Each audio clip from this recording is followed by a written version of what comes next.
Hi there. Hello. Good evening. Well, we have just finished recording the videos about the verb could, right? Remember, we have studied a lot of different verbs through the last few videos. We studied can, could, must, may, might, right? We didn't delve into the details of many of these verbs because it wasn't a specific video for them. For example, the verb may and the verb might, we will talk about them some videos later, perhaps, not now.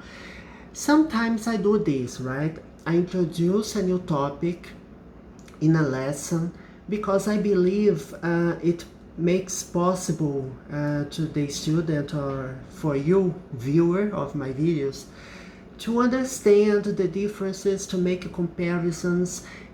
Even we look back at some verb tenses that we have already covered in previous videos. It's important to make links between the topics, between the verbs, because all of them make the grammar possible. The structure of the language is very cohesive, it's very organic, and it's not possible to isolate one verb tense and study ignoring all the other variables of the sentence, okay? All right, so let's get going. We will study now. It's another topic, but it involves one of the verbs that we have covered some videos ago, right? Remember that we have talked about the verb must. Must is used on many occasions, right? Not just one. We have covered a situation in which you use must for obligation. For example, I must do something, right? I must fill the report. I must clean the house. It's like an obligation, right? But we will see different contexts. Now it's the lesson about the verb must, right? Something that must be done or must happen. Okay, you use must in many situations, right? When you believe that something is certain, when you are sure about something, you can use the verb must, right? For example, I have worked all day, right? All day and non-stop. You work all day non-stop. You had a huge workload to deal with, a huge workload. So what's the conclusion? Somebody could tell me, you must be tired, right? So it's a conclusion, kind of a conclusion, because I believe it's certain, I believe I'm sure of it, right? In my opinion, you must be tired because you worked all day non-stop and had too many things to do. So you must be tired. It's something that you believe is certain, right? Another example.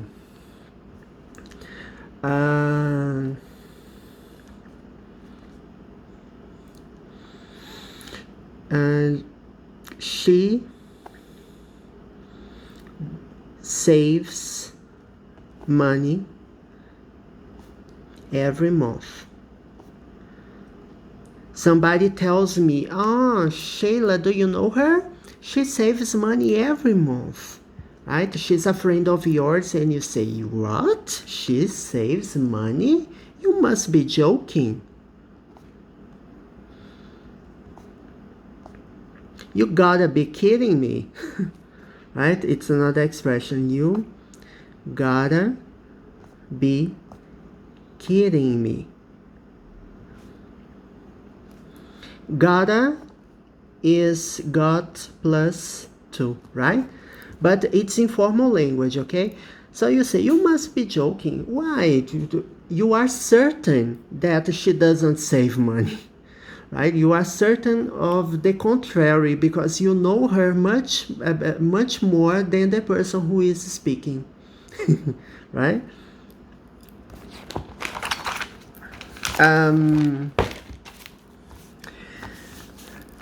Another example.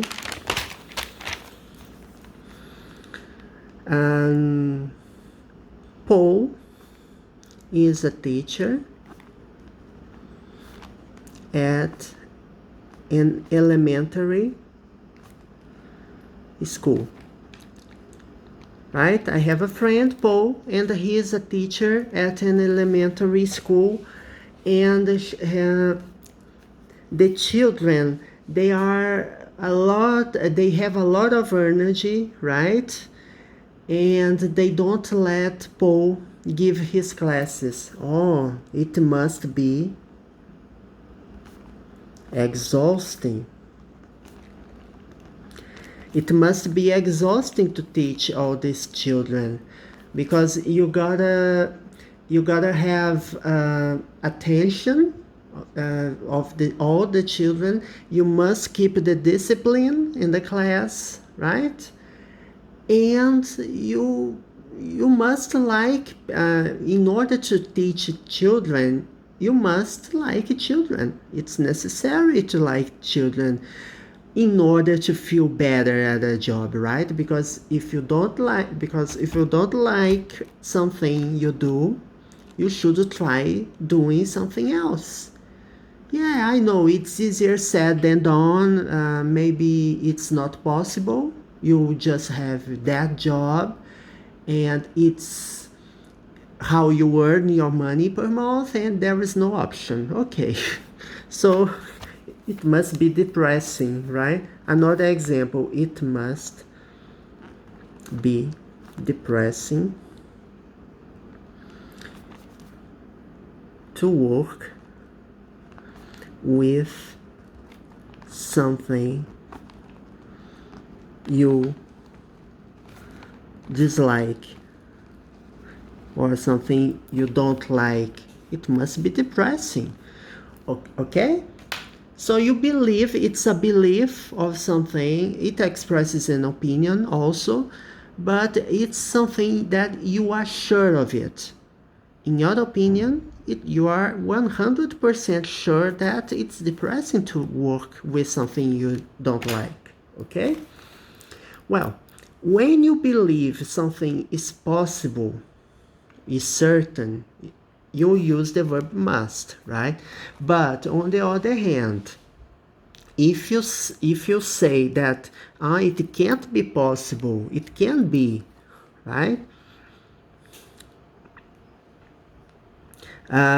You use the verb can't. The verb can plus not, right? In its abridged form. Let's see. I had eaten. I ate a sandwich, French fries, and an ice cream. Right? I ate all of this during lunchtime, and 1 hour later, I complain. Oh my God, I'm hungry. What? How can you be hungry? You have just eaten, right? It can't be true. It can't be true. It's not possible. It can't be true. So it means that something that you believe it's not possible. Another example, I don't go out often. As a matter of fact, I almost always stay home, right? I love staying home during my free time. So somebody can guess, he can't know many people. The person who said this believes that it's not possible that I know many people because I don't know out very often, right? It's possible, yes, but my belief is that if you don't go out often, if you don't meet up with people often, it's very unlikely that you know many people, that you are very sociable or stuff like that. Okay? All right. What else we have here?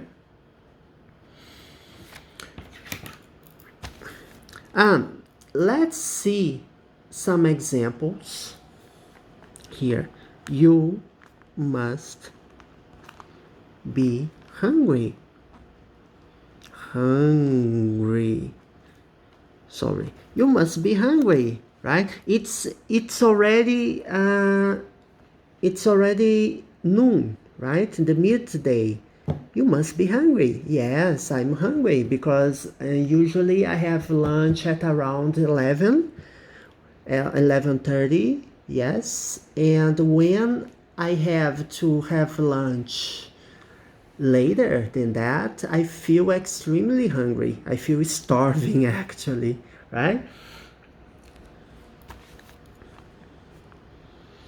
He must be studying.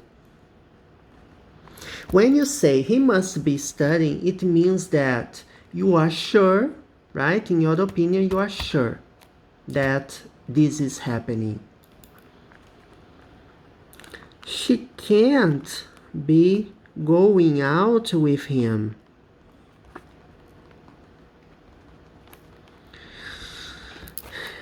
For example, you have a friend and she takes some advice from you from time to time and you are talking about dates, okay?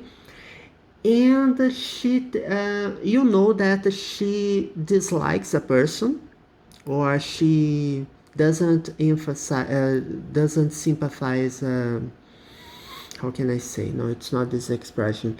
She doesn't like. This person is, I don't know, is annoying, right? Bothers her all the time. They keep fighting, they keep arguing with each other. And then she says, you know, I'm going out with him. What? You can't be going out with him. It's not possible. Okay? So it's something that you believe it's not possible to happen, right? Okay, for the first part, that's it. You use the verb must to express an idea that something is possible to happen. You must be hungry, you must be tired. Oh, have a rest. Why don't you sleep? You must be tired. Okay? So that's it.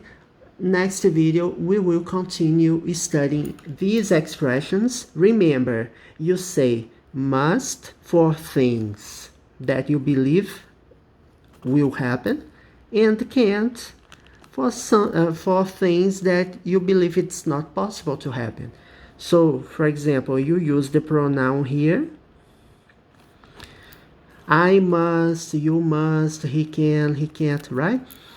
You use the verb be,